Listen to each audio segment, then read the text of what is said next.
আমাদের মাঝে কেউ কেউ এমন কিছু করে যায় যা সময়ের সীমানা পেরিয়ে চিরকাল জেগে থাকে। আজ আমরা সেই এক তারার কথা বলছি, কল্পনা চাওলা।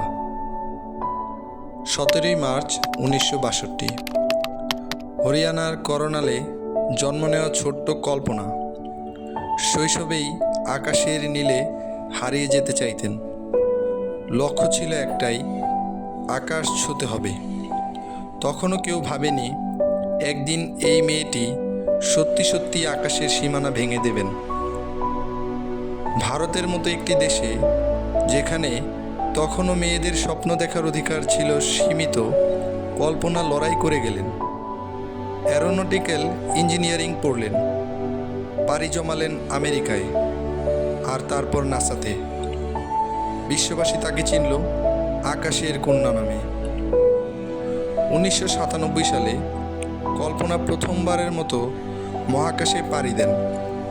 15 দিন 16 ঘন্টা মহাশূন্যে কাটিয়ে তিনি ফিরে আসেন আরেকজন মানুষ হয়ে, আরও শক্ত, আরও অনুপ্রাণিত।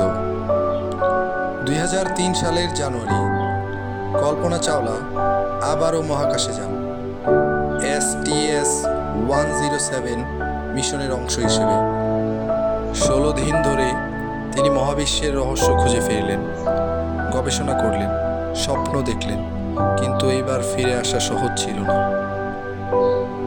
1 ফেব্রুয়ারি 2003 পৃথিবীতে ফেরার সময় স্পেস শাটল কলম্বিয়া ভেঙে পড়ে আকাশেই।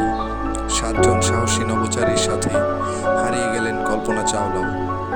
হারালেন জীবন, কিন্তু রেখে গেলেন এক অনন্ত অনুপ্রেরণা।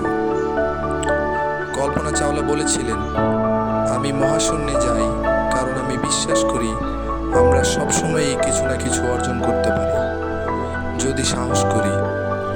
তিনি প্রমাণ করে গেলেন স্বপ্ন দেখার সাহসই সবচেয়ে বড় শক্তি।